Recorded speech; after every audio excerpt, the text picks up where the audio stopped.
American, but Ludovica. yes. Ludovica. That's a beautiful name. Thank you. Does it mean something? After Saint Ludovica, they named me after Saint Ludovica. Yeah. What did she do, that saint? I had to do a project on this when I was in high school, and I can't really remember. But I know she was like one of the saints that, fed the poor and the general saint energy. Oh, I'm gonna have to look her up. Do you have a nickname? Lulu. Lulu. I call my dog Juju. Oh, that's cute. Yeah. Okay, I love it. It gives New Orleans. So I can call you Lulu. Yes. Okay, awesome. Carla Pesono, welcome to In My Show. Thanks so much for having me. Yes. I'm so excited to be here. Thank you. You're very vocal on social media about what you used to do, your former career as a journalist, reporter. Now you're a host of your own podcast, Say More, and now you're a full food-time content creator. Yeah, it's wild. Yeah. It's awesome, though. How long have you been creating food content, would you say, for social media? So I started off, like you mentioned, as a journalist. So I went to school for journalism. I became a TV news anchor, and I did that for about 8-9 years. And on TV, I always had a food show called Carla's Kitchen, where I would feature hidden gems. And I always said, my dream job would be Guy Fieri, be like, going around and featuring these amazing restaurants, hole-in-the-wall places around the nation. And so I decided then at the end of 2019, all right, I'm going to quit news and I'm just going to go on my own. So I started my own media company, entered, of course, 2020. What happens? The pandemic. But I had a job to be a full-time creative director for this global fitness brand, HotWorks. And love HotWorks. I was going there. I was a member. And I'm like, I could really help this brand. So then I got to learn about marketing and everything with that brand. And then I tied that into my television background and then decided, okay, after we got out of that pandemic, I was like, all right, I'm going to go full time on my own and really step into my purpose, being a full-time food personality, but focus on social media. So I started that really like full time in the beginning, January of 2023. Okay. So it hasn't been that long. We're just entering 2026. And that's when I decided, all right, I'm going to do it and just go full force into the food space, learn about social media. Didn't know what I was doing because I was a TV background, but just figured it out along the way. Mm-hmm. Yeah, that's just what you do. Yeah. I feel like when I think about social media and who I started following, it was like pandemic, like 2019. That's when I really started to get into it. I feel like TikTok became really popular and short form content really became people's like main thing that they would go to online. And in that time, it wasn't just video. Mm-hmm. We always kept hearing video is king in the marketing standpoint. But at the time, Instagram wasn't about that. It was more photos. Right. Yeah. And then they eventually tried to, counter TikTok, compete with them and did the reels. Right. And that was later on. Yeah. It's so crazy how fast it's grown. It really is. Yeah. So let's kind of start from the beginning because you are from New York, Buffalo, New York. Go Bills. Yes. That's my girl. Yes. And you are Italian. Yeah. So what was it like growing up as an Italian in New York? So from Buffalo, not the city, but we have a huge Italian population, of course, in New York State. Yeah. My family, my mother's side is Italian and Croatian, and my father's side was all Sicilian. And the neighborhood I grew up in was majority Italian. Buffalo is a huge melting pot. We got mainly Italians, Polish, German, Irish. And where my mother grew up was a lot of Croatians. And so... yeah, I mean, food was everything. Family was everything. Community was everything. Buffalo is a very blue-collar city, much like New Orleans. That's why I relate to New Orleans so much.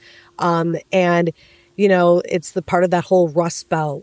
People, all the families from countries migrated there when they got through Ellis Island. They settled in Buffalo to work in the factories and whatnot. It was like a hardworking city. Mm-hmm. And I think that's what I got from it. It instilled in me hardworking and family and community. And, most of us came from nothing, with immigrant grandparents. So, I just love being Italian because I think we got the best food and culture. And I took that with me everywhere I went. Yeah. Yeah. My first boyfriend in high school was Italian American, and we dated for a while, but every Sunday we would do dinners at his house.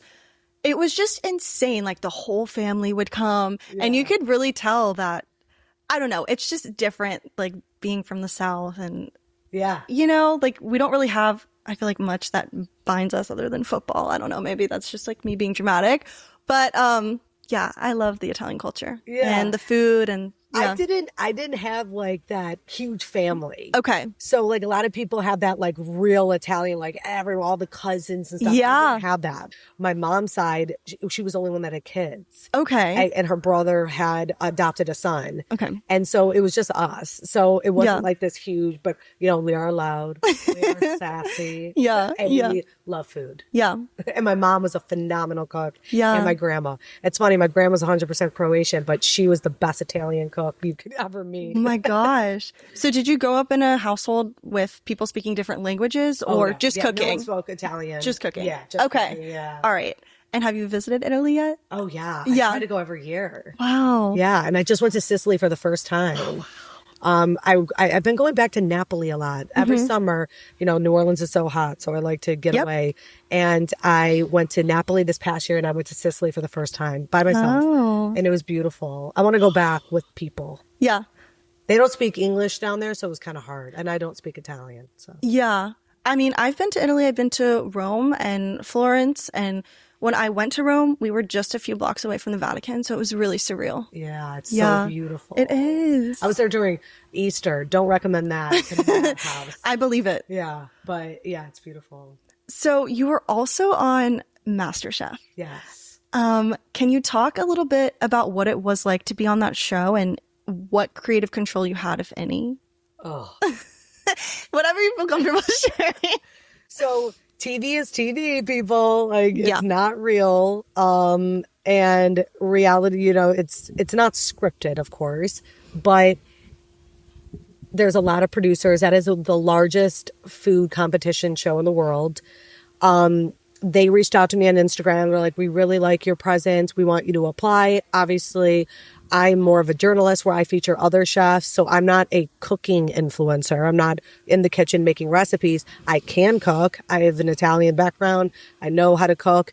And they were like, we really want it to be like highlighting your family's recipes. So I'm like, oh, that's great. That's easy for me. Like I'll stick with the Italian roots, whatever. So when I went out there, I was hesitant because I'm like, I'm not a cook. This is so intimidating. I mean, if anyone has watched MasterChef, it is intense. Yeah. Like they expect you to be this amazing chef, even though it's supposed to be not cooks. Like right. It's supposed to be just home cooks. Right.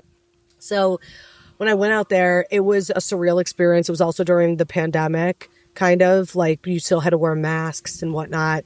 And there was 80 people they flew out. I made it to top 40. I cooked my grandmother's recipe, my mom's recipe of manicotti, and because I live in New Orleans, I did a manicotti with a crawfish tomato cream sauce topped with shrimp. So it was delicious. Yeah, Gordon Ramsay liked it. They didn't show this on television. Okay. He actually bit into it and really enjoyed it, and he gave me a yes. And so did Daphne Oz, who was the guest judge.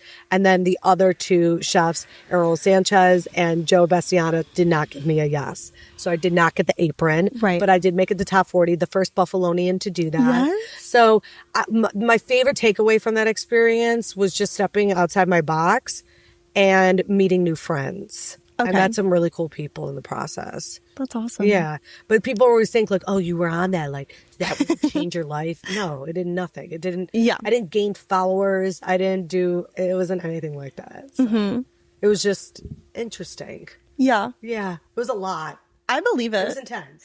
Because I watched like the first 2 episodes and I was like, I'm stressed out and I'm not even cooking. Yeah. Like I'm stressed. Yeah. So as a former journalist, what do you think are some of the pros and cons in the industry?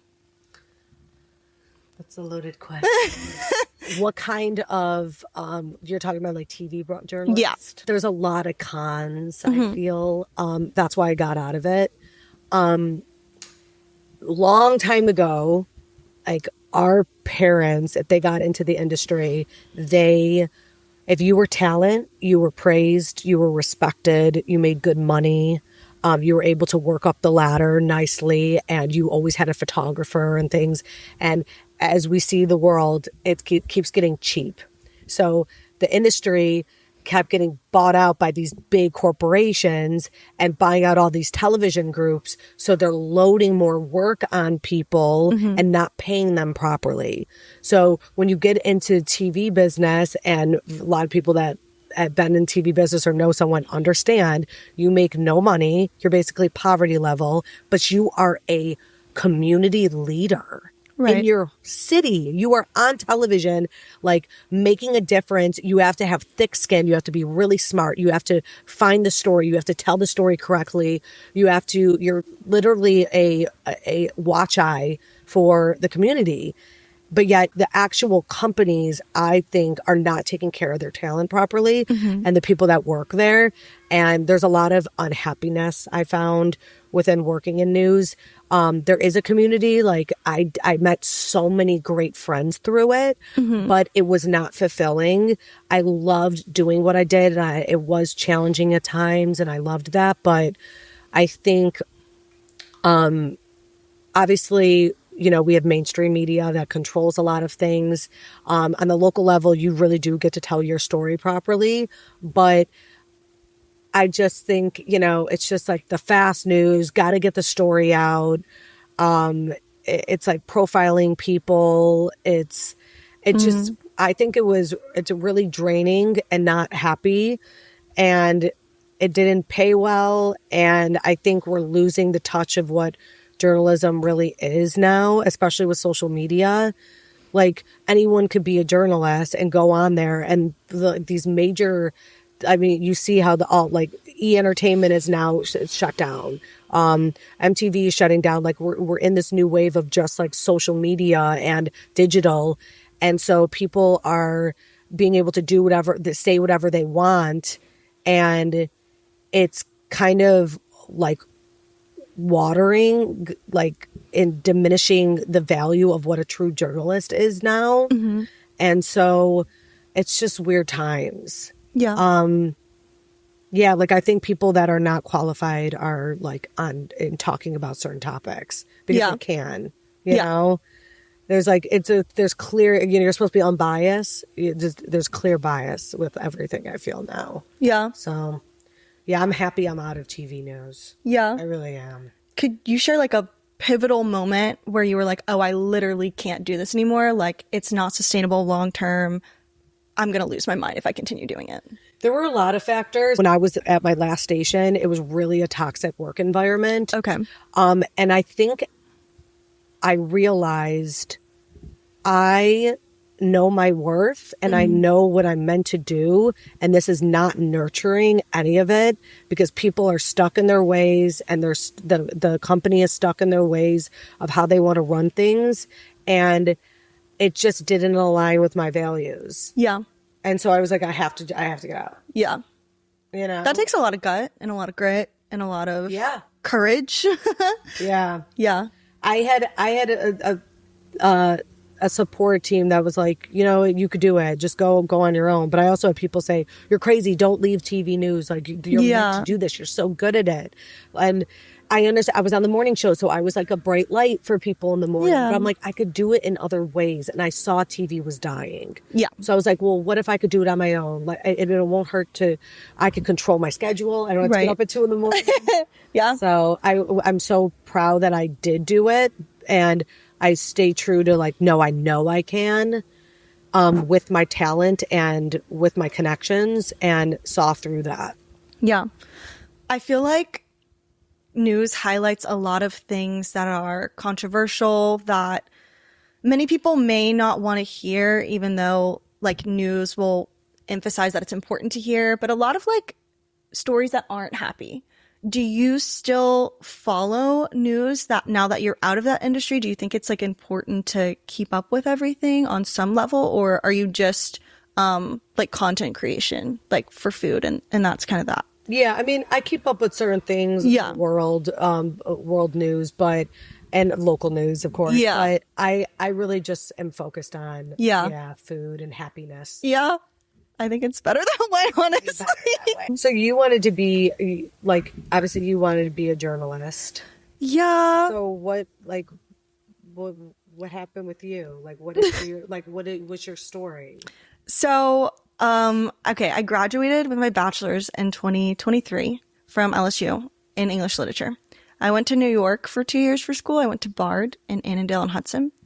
And then I came home, finished at LSU because of the pandemic, and I did New Orleans Fashion Week with Tracy Dundas. And then right after college, my first job was working at Tesla. And that was really cool. I was a sales advisor there, but there was not a lot of structure, because cars, at the time that I was there, cars could not be sold in Louisiana. So people had to go pick them up from Mississippi or Florida. And it just like wasn't fulfilling. And then after 6 months, I actually got laid off. And then I kind of had to figure out what I was going to do. And then I contacted a wedding planner and I worked with her, and I still work with her as freelance, every now and then. And then now I'm at a hotel part-time, and I'm also, at Loyola. I just finished a semester there building my portfolio for grad school. And now I'm trying to define what journalism means to me, because I don't think it's the stereotypical definition of like what news is, because I'm more like you. I like things that are happier, things that are substance oriented, fulfilling. Like I like Keith Sparrow. I like people that cover entertainment. Yeah. So, and inspiring yeah. topic. Like, I think the whole point is just to keep people like on a happy trajectory in life, and be motivating, and find your purpose and live it out. And that's what it's funny, like, start as a journalist, you're this like personality. I do food, but the whole bottom line, what's the impact you want to make on someone's life? Yeah. Like, what do you want to be remembered as, too? Yeah, what do you want to be remembered as? Yeah. That's what every day when you wake up, you set an intention and you live your day. And when you go to bed, you want to look back on your day and say, I did the best that I could, and I shared my light, and I was positive, and I was good to the people around me, because you're your own world, right? You walk this earth, the world is ginormous, there's billions of people, but your world is all that matters, the frequency that you're living on. So you want to stay in this beautiful light and be positive, and that's all that matters, is just live a beautiful life filled with love and light. Yeah. Honestly, if it only could be like that simple, you know what I mean? Like it is that simple, but I feel like we're always go, go, go. On to the next. Yeah. Yeah. And we're in our head a lot. Yeah. There's a lot of course, ego. Everyone's battling their ego, but you just have to stay in your alignment and know your worth. Yeah. When you're going to shoot for a restaurant, what is a typical day like for you? Like, how long are you there? Are people also in the restaurant? Yeah, so I try to go when it's not that busy, just so I could like knock it out real quick, and there's not so much like loudness. It's just me. I shoot myself. I have a tripod. I bring a light and a microphone. And sometimes I'll be talking to the owner and chef, but sometimes they don't want to be on camera, and they're like, we just want you to do it.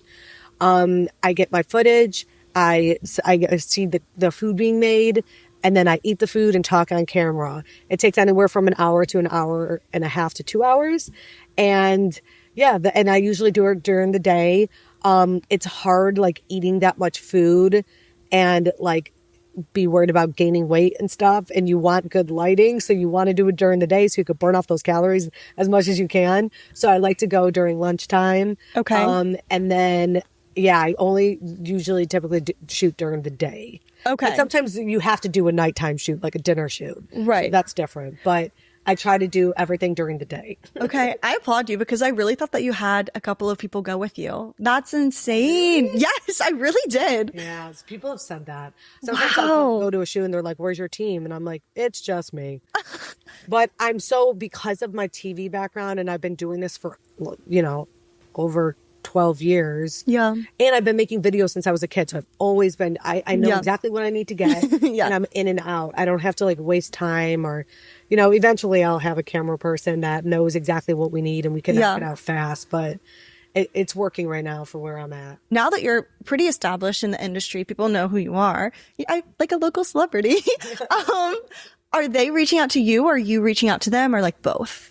It's really them reaching out to me and then the brands reaching out to me. Okay. I'm very blessed that when I just made that conscious decision that I'm going on my own right now. I'm in my third year and I've never sought work.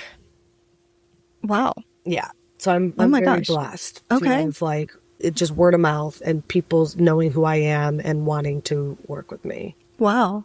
That's pretty impressive.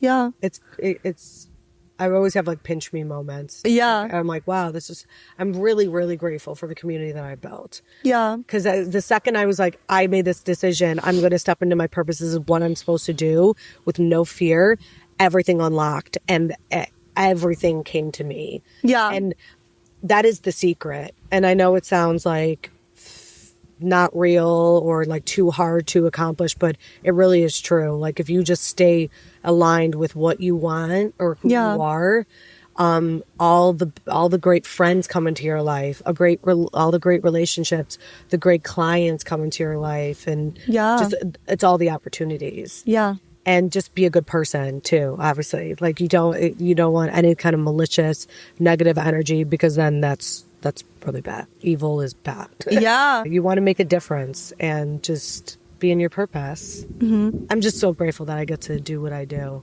Yeah. Yeah. That's awesome. Are you spiritual at all? Or just very mindful about what decisions you make impacts your life? Yeah, I think I'm spiritual, but I am mindful of like, what is happening. I know my power. Yeah. I know I have a power. I've seen miracles happen. I've seen all the things I'm talking about. I've lived it and I know it to be true. So I'm just conscious of that. And I hope to help other people along the way, you know, with that. Yeah. I listened to your episode of Say More with Toya Bodhi, and I loved that one. Like, that was the first one. Yeah, it was. But I loved it. Like, you guys just were so comfortable in each other's presence. But she said something that was so interesting. She talked about how she would watch, and maybe she still does, interviews of people that she really likes. And she talked about watching one with Will Smith and how the interviewer asked him, like, how do you does it feel to be on top? Yes. And he was like, that's not the question you should ask me. The question you should ask me is, how does it feel to stay there? Yeah. How does that apply to your life? Yeah, it's because, okay, this could be a very long conversation, but it's, people think like, oh, you made it. You got the Oscar. You got the Grammy. You got the house. You got the job. You got the family, the husband, the wife, the kids, whatever. But life is all about the climb. Right. And you have to constantly be nurturing yourself and growing yourself and learning and failing and getting back up. And that's the beauty of life. That's how our soul evolves through life. So when you're doing that, and then then all of a sudden you get something that is really great, celebrate that. Okay, but that's not the top. There's no such thing as the top, in my opinion. You should just constantly be growing and nurturing yourself and shocking yourself that you could do like interesting things. Like I never knew I was going to make a podcast. You never knew you were going to make a podcast. And here we are. And we are in that light, like inspiring other people. And I think that's more important than fame and letting ego get in the way. So it's like at the top. That is so egotistical, in my opinion. But like I said, it's like when you're in your purpose and you're nurturing it, you're growing, and that's how you stay on quote unquote top. Right. Always evolving. Yeah, you're staying in that frequency, and you're doing what you love, and you're nurturing it, and you're growing. Yeah. And so like life isn't perfect. Every day, anything could happen. Someone you love could get sick. You could get sick, whatever. So it's just staying in that alignment. And it's hard to do that because things happen. But the things that are out of your control, you got to just know how to react to that. And then the things that are in your control, you got to just make sure you check yourself. Right. Okay, I do have another question, and I'm going to phrase it as sensitively as I can, because I was thinking about it this morning. So I told you earlier that I was trying to define what journalism means to me. When I think of journalism, I think of the news and all of the sometimes horrific stories that are covered. Do you feel like the impact that you're making on people now is less than what it was in news? Does that make sense? Like, I don't want to say less because that's not really the right word, but like, I don't know how to explain it. No, it's actually more. Okay. Do you know what I mean? Yeah, I do. Okay. Like, do you mean in the sense of because I was under this prestigious name, working for ABC, NBC, and it seems more official? Yeah. Now it's like, oh, Carla, all you're doing is you're talking about food and life. And even though that is 100% equally important. Right. Yeah. No, it's funny. When I was on TV, you're just doing the news, whatever. I will go out in public and people will be like, you are so inspiring. You brighten up my morning. You start my day and it's uplifting. And I'm like, wow, I'm doing that. That is so impactful. Then I go into social media and it's the same thing. And I'm like, wow. And then I'm starting to hear the words more like inspiring. And I'm like, wait, I'm inspiring? And it's funny how like me just being me on camera talking about a restaurant is making people's day. Yeah. Or making people feel a certain way. And I'm like, wow, I'm giving off the same energy that I would hope I'm giving off by just talking about food. I'm still doing it. Yeah.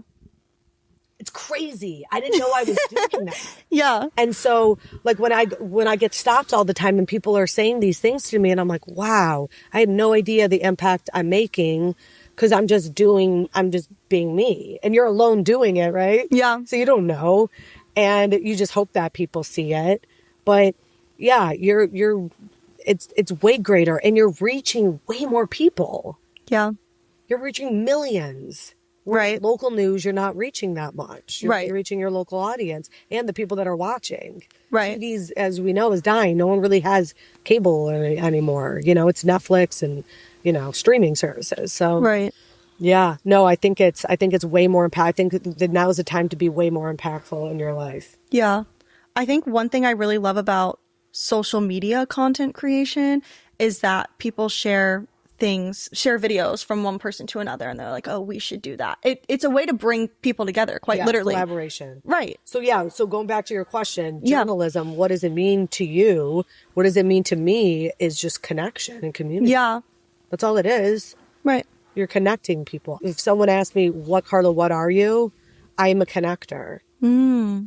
Like I always say that. Yeah. Because I love connecting people to, obviously, on social media, it's to restaurants and like events and stuff. But in life, like if you came to me and were like, Carla, I really need help with this. I know someone. Or I know someone that knows someone. Right. And I love that about me. I want people to come to me and if they need help.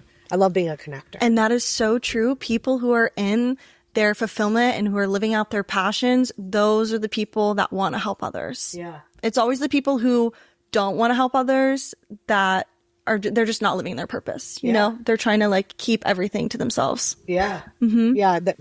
You're supposed to help. You're supposed to give. That's what it's all about. Yeah. So how do you think food brings people together? Oh my God.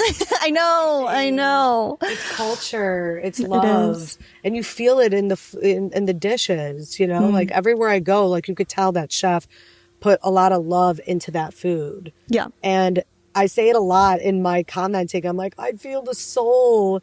And like, this just feels like home cooking. And it's love. Food is love. And it makes you feel good. And it nurtures you. Yeah. Obviously, it keeps your body operating. Yeah. It keeps your soul, keeps your brain healthy.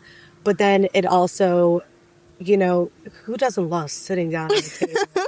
with friends and family. Yeah. Eating food. Honestly. And drinking cocktails. Yeah. Like, it's the best. Yeah. It's what I live for. Literally. I live to eat. I don't eat to live. Yeah. Right. 100%. The next person that I'm interviewing is Eating with Kate. What is one question that you would want to ask her about her career path? Oh, well, Kate's doing amazing. Her content is so beautiful, beautifully aesthetic. She's very thoughtful in her posting, and she's just a great person. She's growing so much, and she also is now launched her social media company, and she's like now really like diving into it. Yeah. And I think the last time I really spoke with her was when we spoke at the New Orleans Entrepreneur Week, and she was still working for a company. So I think now she is full time. Wow. So it's going to be interesting to see. I haven't sat down and talked to her. So yeah. I think like the next question where she's at right now is like, how does it feel to make this transition to be like full time on your own? You know? Yeah. And like, is it what you expected, or what's the biggest obstacle you're facing? Oh, that's a good question. Yeah. Because you're always going to run into obstacles, you know. I'm running up to obstacles every day. I don't know what I'm doing. Right. I really don't. Right. I really believe in fake it till you make it. I was a weather anchor, and I would always joke, like, I wasn't a meteorologist. I wasn't a scientist. I didn't go to school for it. Right. But when I got in front of that green screen and I knew by reading the models and understanding the weather story through the National Weather Service and whatnot, I was able to tell that story back to you. And so you're prepared for that day of what to wear and what to expect. Yeah. And you just do it. Like you have same confidence. Fake it till you make it. Because then you eventually do get it. Yeah. I think that's general advice for literally anyone. Anyone. Yeah. So every day I don't know what I'm doing. I don't know social media. There are so many people out there that know social media way better than me. Like, I think my views should be greater. I think my following should be greater. But that's also vanity numbers. And I have to keep telling myself, because trust me, it's a struggle. Like sometimes recently, as I enter the new year, my following count for some reason is dropping. Okay. I've never had that happen. Okay. And but yet I'm growing. Right. So like in so many different avenues. Yeah. So it's like, why? Why is it dropping? What's happening? And you get in your head, but it's like, you have to remember that's vanity numbers, and you just have to keep staying aligned with who you are. And, you know, and I have to figure out why that's happening, because it's an ever changing thing. The algorithm is changing every single day. You don't know. We could have a natural disaster happen that is going to affect everyone. So the whole algorithm is going to be talking about it. But maybe that day you had a paid collab and you needed to post something, and then that got squashed because something huge has happened in the world. Right. It's like interesting. You have to like think of those things. Yeah. You know, like right now it was Mardi Gras, or the start of carnival season is January 6th.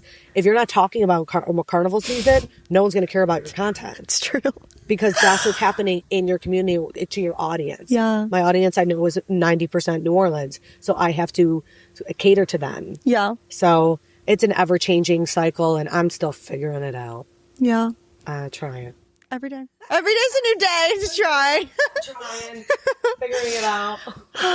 Well, yeah, no, I could sit here and talk to you all day. I mean, is there anything else that you want to add? No, I think I'm good. Okay. Thank you so much for having me on. Thank Lou. you. I love your name. Thank you. Miss Italian Beauty. Thanks.